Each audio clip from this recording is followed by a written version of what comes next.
한번 이렇게 선포할까요? 주님 부활하셨습니다. 네, 주님 부활하셨습니다. 믿으십니까? 믿을 수 있는 우리 모두가 되시기를 간절히 바랍니다. 제가 어제 그 집회에 갔다가 깜짝 놀랄 그런 얘기를 들었습니다. 그 어떤 목사님이 노예에 가셨는데 거기에 있는 목사님하고 얘기를 나눴는데 그 목사님 10분 중에 8분이 천국과 지옥을 믿지 않으신대요. 깜짝 놀랐습니다.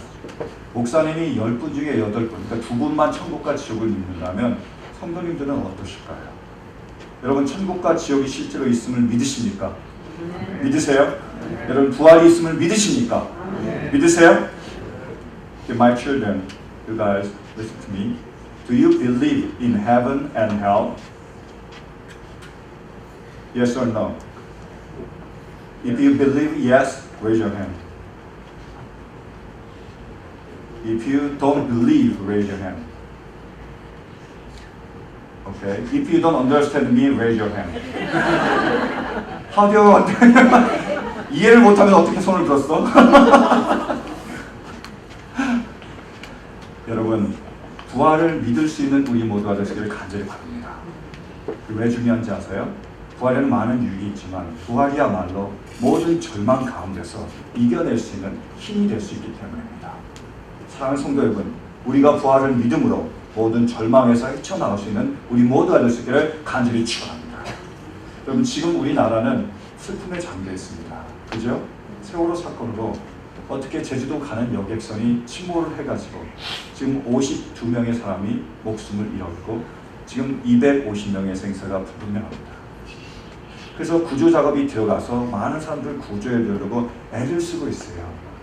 근데 선체로 들어가기 전에는 사람들이 그래도 한가닥 희망을 가졌습니다.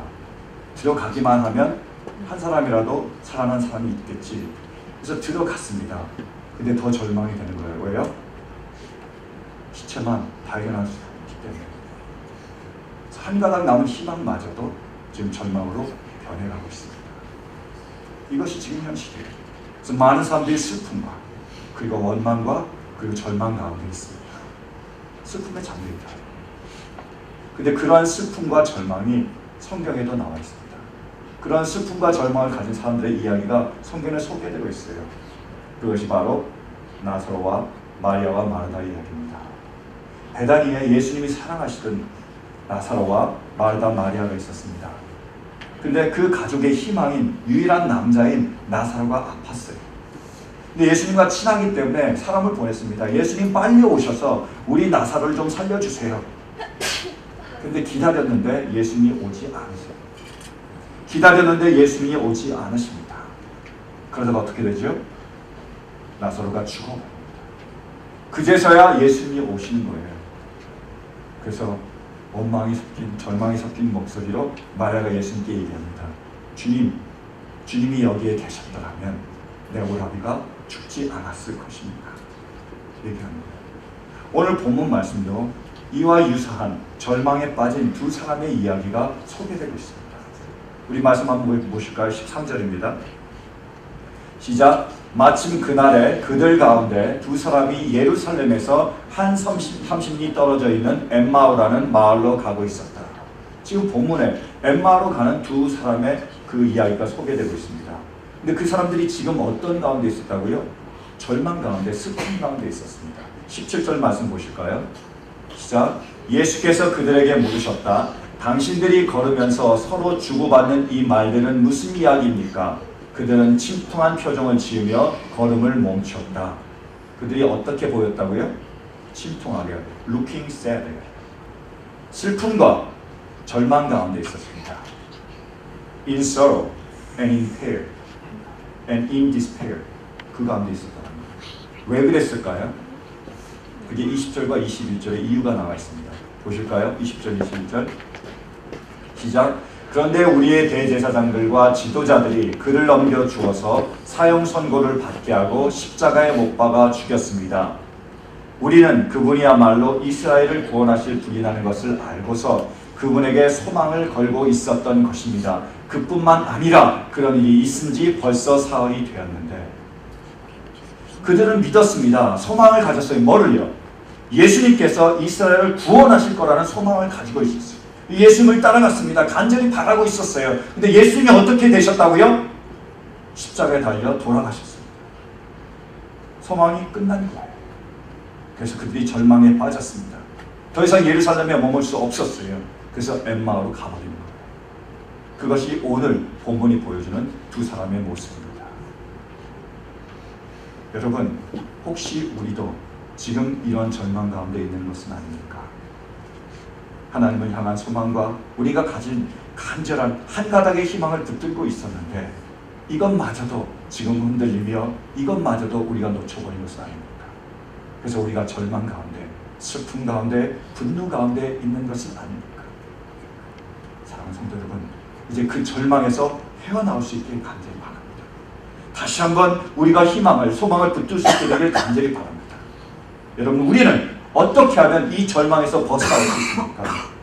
절망을 극복할 수 있는 방법이 뭐죠? 그것은 부활을 믿는 믿음 안에 있습니다. 말씀 보실까요? 25절입니다.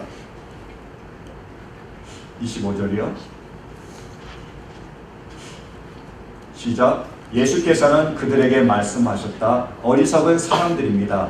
예언자들이 말한 모든 것을 믿는 마음이 그렇게도 무디니 말입니다. 이것이 바로 절망의 이유예요. 그들이 왜 절망했다고요? 선지자들이 말한 그 말을 믿지 못했습니다. 뭘 말했을까요? 예수님이 우리를 위하여 오셔서 돌아가시고 사흘 만에 다시 살아날 것을 그들이 예언했습니다. 그것을 믿었다고요? 믿지 못했다고요? 믿지 못했습니다. 그래서 절망한 거예요. In despair이에요. 근데 이 구절은 또한 우리에게 희망의 이유를 말해줍니다. 그럼 어떻게 하면 우리가 희망을 가질 수 있죠? 믿으면요. 부활을 믿으면 우리가 절망해서 희망을 품을 수 있다는 겁니다. 왜 절망했다고요? 부활을 믿지 못했기 때문에요. 그럼 부활을 믿으면요, 절망하지 않습니다. 소망을 갖게 된다. 그래서 이 두 제자가, 절망 가운데 있던 두 제자가 부활하신 주님을 만났습니다. 그래서 부활을 믿었어요. 그러니까 어떻게 되죠? 절망을 극복합니다. 소망을 갖게 되는 거예요. 그게 오늘 말씀에 소개되고 있습니다.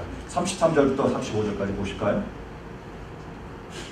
33절부터 시작. 그들이 곧바로 일어나서 예루살렘에 돌아와서 보니 11 제자와 또 그들과 함께 있던 사람들이 모여 있었고 모두들 주님께서 확실히 살아나시고 시몬에게 나타나셨다 하고 말하고 있었다.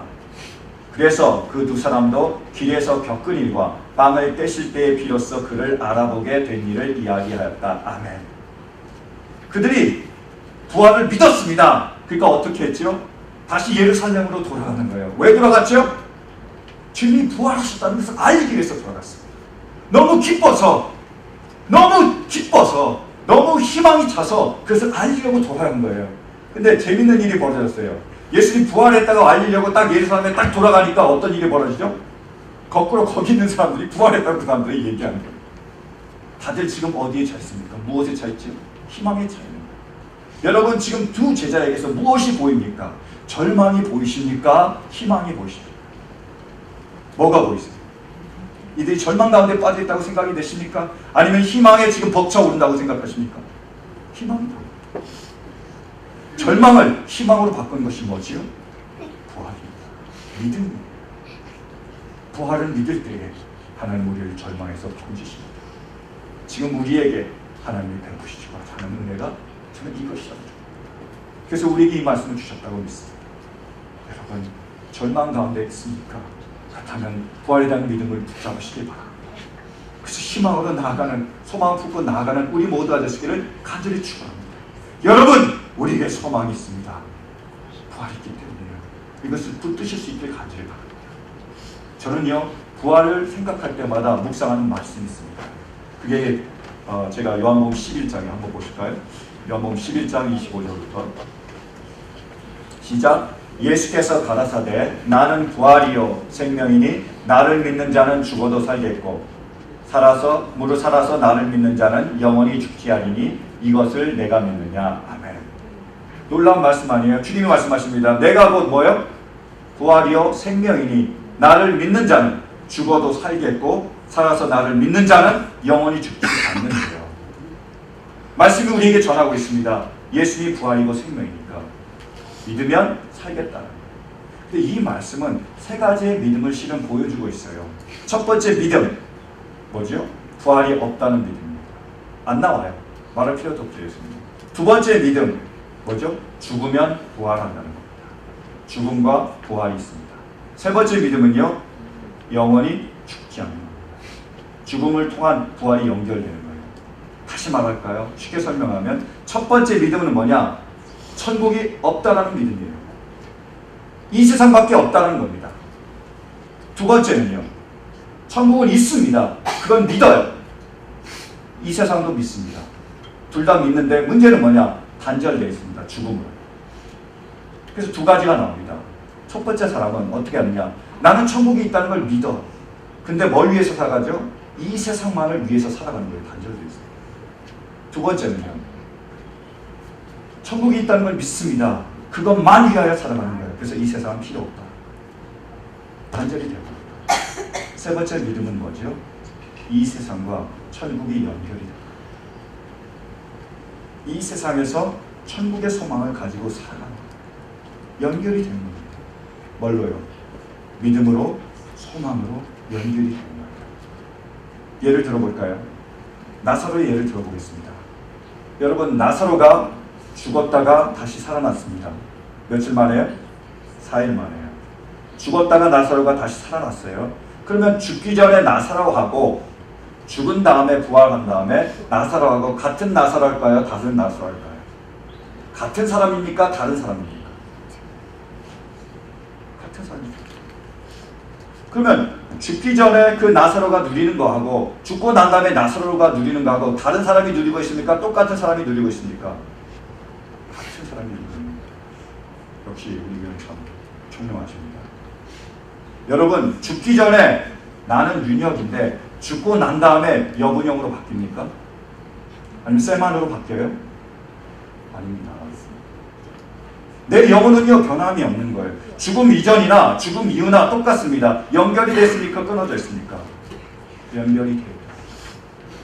이 세상에 누릴 수도 있고 하나님 나라에서 누릴 수도 있지만 누리는 사람은 그 영혼은 똑같다는 겁니다. 연결이 되었다는 거예요. 여러분, 부활의 믿음을 가진 사람은 죽음은 절망의 벽이 아니에요. 끝장난 게 아닙니다. 뭐죠? 희망의 문이에요. 소망의 문입니다. 영원한 나라로 천국으로 우리를 인도하는 그 문이 되는 거예요. 열리는 문이 되는 겁니다. 연결돼서 사는 거예요.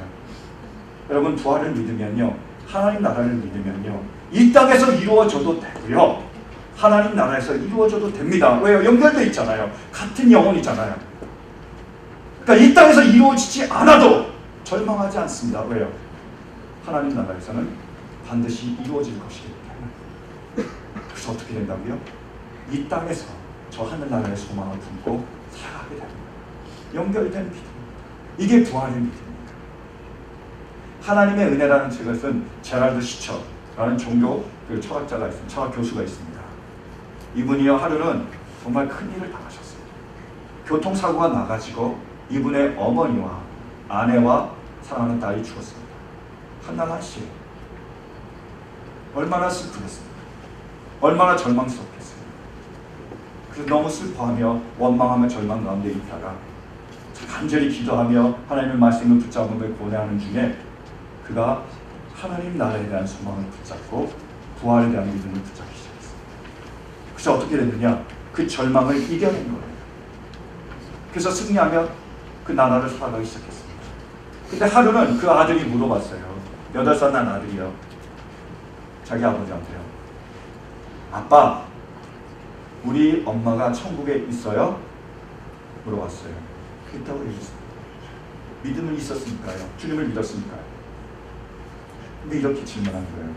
아빠, 그런데 우리 엄마가 천국에서 지금 나를 보고 계실까요? 왜? 물어봤어요. 아빠, 천국은요, 행복한 곳이잖아요. 슬픔이 없는 곳이잖아요. 근데 천국에서 엄마가 내가 지금 엄마를 잃어서 슬퍼하고 엄마를 이토록 그리워한다는 이 모습을 보면 천국에서 엄마가 슬퍼하지 않을까요? 그럼 천국이 아니잖아요. 그래서 나를 보지 않고 있는 것은 아닐까요? 이렇게 물어봤어요. 그분이 뭐라고 대답한지 아세요? 아니야, 엄마는 지금 너를 보고 있어요. 근데 너의 지금 모습만 보는 게 아니라 끝의 모습까지 해피엔딩으로 어떻게 끝날 건지 다 알았어. 지금 너를 그토록 보고 싶지만, 너를 지금 그토록 안아주고 싶지만 안아주지 못해도 그날이 오면 너를 만나서 너를 안아줄 수 있다는 것을 엄마는 알고 있어. 그래서 행복한 마음으로 지금 너를 지켜보고 있어. 이렇게 대답해줬어. 왜요? 그분은 그걸 믿습니다. 지금은 자기가 사랑하는 그 사랑하는 어머니를, 사랑하는 아내를, 사랑하는 딸을 잃어버렸어요. 이 땅에서는 다시 되찾을 수 없을지 모릅니다. 근데요, 희망 가운데 살아갑니다. 왜요? 그날 만날 수 있잖아요. 그러니까 뭐예요? 절망이 희망으로 바뀌고, 그 희망을 가지고 그것을 이기며 살아가요.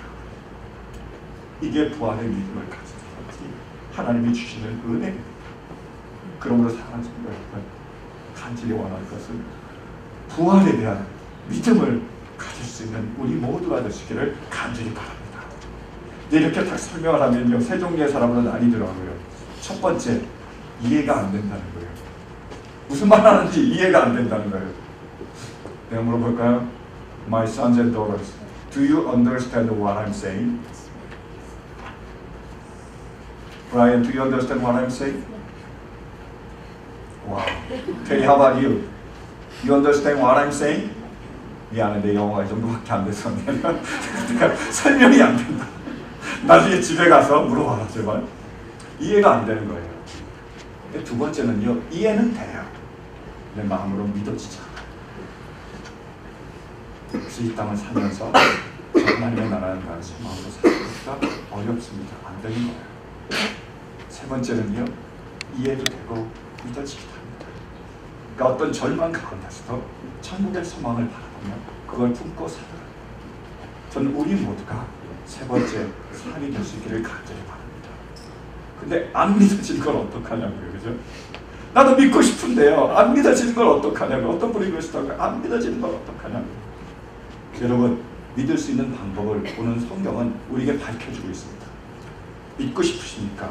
여러분, 하나님의 나라가 있다는 것을 믿으십니까? 믿고 싶으세요? 부활이 있다는 것을 믿고 싶으십니까? 그럼 어떻게 하면 되느냐? 첫 번째로 하나님의 말씀을 읽으셔야 돼요. 아셔야 돼요. 말씀 보실까요? 29절입니다. 27절 문제 보겠습니다. 27절 시작. 예수께서는 모세와 모든 예언자에서부터 시작하여 성경 전체에서 자기에 관하여 써놓은 일을 그들에게 설명하여 주셨다. 그리스도가 마땅히 이런 고난을 겪어서 자기 영광에. 이 두 제자가 희한한 건 예수를 만났어요. 부활하신 주님을 만났습니다. 근데 알아봤습니까? 못 알아봤습니까?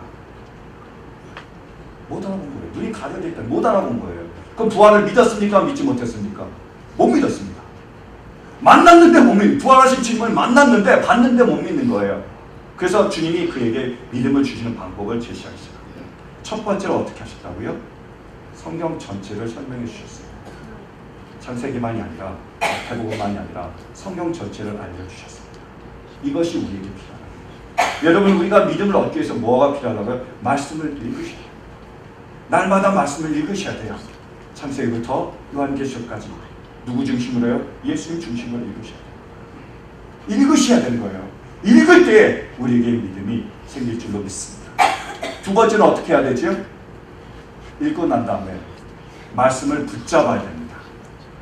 말씀을 붙잡아야 돼요. 29절 말씀 보실까요? 시작. 그러자 그들은 예수를 만류하여 말하였다. 저녁때가 되고 날이 이미 저물었으니 우리 집에 묵으십시오. 예수께서 그들의 집에 묵으려고 들어가셨다. 예수께서 그들과 같이 가다가 마을에 도착하셨어요. 도착하니까 그들은 거기 머물라고 하는데 예수는 계속 가시려고 그랬어요. 그러니까 그들이 어떻게 했습니까? Bye, thank you 이랬어요. 예수를 붙잡았습니다. 예수는 뭐죠? 말씀이세요. 말씀을 붙잡은 거예요. 그들이 말씀에 감동이 왔을 때에 받고 끝난 것이라 그 말씀을 붙잡았습니다. 그 어떤 것도 그 말씀을 빼앗지 못하도록 그들이 말씀을 붙잡았다는 거예요. 말씀을 붙잡아야 됩니다. 그때에 우리의 믿음이 성장합니다. 세 번째로 그 다음은 어떻게 해야 되죠? 말씀대로 사셔야 돼요. 30절 말씀 보실까요? 시작. 그리고 그들과 함께 음식을 잡수시려고 앉으셨을 때 예수께서 빵을 들어서 축복하시고 떼어서 그들에게 주셨다. 아멘. 예수님이 어떻게 하셨다고요? 빵을 떼어서 생명의 떡을 떼어서 그들에게 나눠주셨습니다. 받은 그들은 뭐 했을까요? 먹었겠지. 말씀이 살이 되고 피가 되는 거예요. 말씀을 먹어야 됩니다. 그 말씀대로 살아야 된다는 거예요. 그때 우리의 믿음이 성장할 겁니다. 사랑하는 성도 여러분, 믿어야 됩니다. 왜요? 그래야 살아요. 그래야 우리가 절망에서 벗어날 수 있습니다. 아니면 이 굴레에서, 여러분 이 세상에서 우리는 절대로 벗어날 수 없습니다. 구원을 우리가 이룰 수가 없어요. 누릴 수가 없습니다. 절대로 불가능합니다. 구원을 주실 이름은요, 예수 그리스도밖에, 말씀밖에 없습니다. 믿으셔야 돼요. 믿을 수 있는 지금 방법을 우리에게 얘기해 주고 계십니다. 어떻게 하라고요? 말씀을 읽으라고요. 그 다음에요, 붙잡으시라고요. 그 다음에요, 말씀대로 살라. 그때 우리 가운데서 이 말씀이 역사하셔서 살아계셔서 우리를 변화시키며 우리에게 하늘나라에 대한 소망, 천국에 대한 소망과 구원에 대한 소망을 주실 수 있습니다. 여러분, 놓치지 마십시오. 이 말씀대로 따라가시기를 간절히 바랍니다. 왜요? 그 안에 있기 때문입니다. 제가 어떤 분과 오래전에 만나서 얘기를 나눴어요. 그 성도님이 그러시더라고요. 내가요 수십 년 동안 교회 다녔는데 열심히 예배에 참석했는데 이 말까지 안 하고 열심히 내가 수십 년 동안 신앙생활을 했는데 믿음이 안 생긴다는 거예요. 그래서 이렇게 얘기했어요. 왜 하나님은 나에게 믿음을 안 주시냐고요. 다른 사람 보면 다 믿음 주신 것 같은데 나에게는 믿음을 안 주시냐고요. 그래서 막 얘기를 하시더라고요. 그래서 제가 그분께 말씀드렸습니다. 성도님, 믿음은 하나님의 선물입니다. 하나님이 주시지 않으면 우리가 아무리 죽었다 깨어나도 어떤 수단과 방법을 써도 우리는 믿음을 소유할 수 없습니다. 하나님께서 주셔야 돼요. 근데요, 돌렸습니다. 믿음은 들음에서 우리가 하나님의 말씀을 읽고 그 말씀을 들을 때 우리 안에서 믿음이 성장합니다. 근데 말씀을 듣는데 예배 시간에 참석했는데 교회는 왔는데 말씀은 하고 한쪽 귀로 흘려버리는 거예요. 열심히 하나님 말씀하시는데 우리가 자고 있습니다. 열심히 하나님이 그 살아있는 생명의 말씀을 여러분들에게 전하는데 남은 상관없다고 여기면 돼요. 믿음은 성장할 수가 없습니다. 왜요? 하나님 주시는데 여러분 받으십니다. 주님이 원하시는 게 뭐라고요? 말씀을 주시면 우리가 받기를 원하는 것입니다. 주지 않으면 받을 수 없어요. 주신다면 받아야 됩니다. 여러분, 살아계신 하나님께서 우리에게 지금 말씀을 주고 계십니다. 이 말씀을 받기를 원하는 것입니다. 왜요? 이 말씀을 받을 때에, 이 말씀을 들을 때에 우리의 그 말씀이 우리 가운데서 역사하며 우리를 변화시킵니다. 우리에게 믿음을 주시는 거예요. 그래서 그분이 이 말씀대로 순종했어요. 예배에 철저하게 참석하기 시작했어요. 주일 예배만 나가시던 분이 수요 예배와 새벽 예배까지 나오기 시작했습니다. 말씀을 열심히 읽기 시작했어요.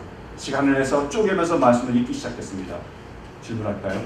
믿음이 성장했을까요? 안 했을까요? 안 했으면 제가 얘기도 안 하죠.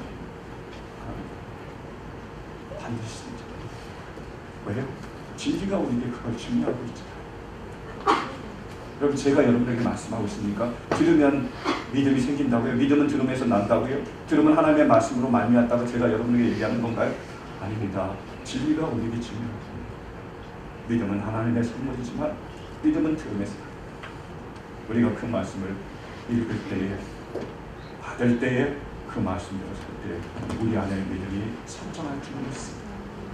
사랑하는 성도 여러분, 그러므로 말씀을 읽으시고 말씀을 들으시고 말씀을 붙잡으시고 말씀대로 살아갈 수 있는 우리 모두가 될 수 있기를 간절히 바랍니다. 천국에 대한 믿음, 그래서 부활에 대한 이 믿음으로 하늘나라를 바라보며 소망 가운데 살아가시는 우리 모두가 될 수 있기를 간절히 바랍니다. 이제 말씀을 맺겠습니다. 사랑하는 성도 여러분, 죽음은 절망의 벽이 아닙니다. 희망의 문이에요. 죽음을 통하여 우리는 영원한 하나님의 나라로 들어갈 수 있습니다. 부활을 믿는 사람은 이 세상과 하나님의 나라가 결단되고 분열되지 않습니다. 하나예요. 이 세상에 얻을 수도 있고 하나님 나라에 얻을 수도 있습니다. 시간의 문제예요. 이때 주실 수도 있고 그때 가서 주실 수도 있어요. 이때 안 주신다고 그때 안 주시는 게 아니에요. 장소의 문제가 아닙니다.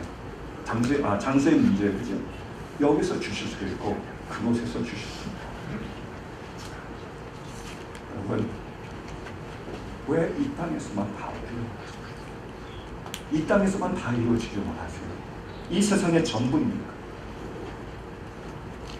아니세요. 우리에게 하나님의 나라가 있습니다. 영원한 그 하나님의 나라가 있어요. 그 나라에 대한 소망이, 믿음이 우리 안에 있을 수 있기를 간절히 바랍니다. 그때 우리는 절망에서 일어날 수 있습니다. 그때 우리는 절망을 헤쳐나오며 소망을 품고 살아갈 수 있습니다.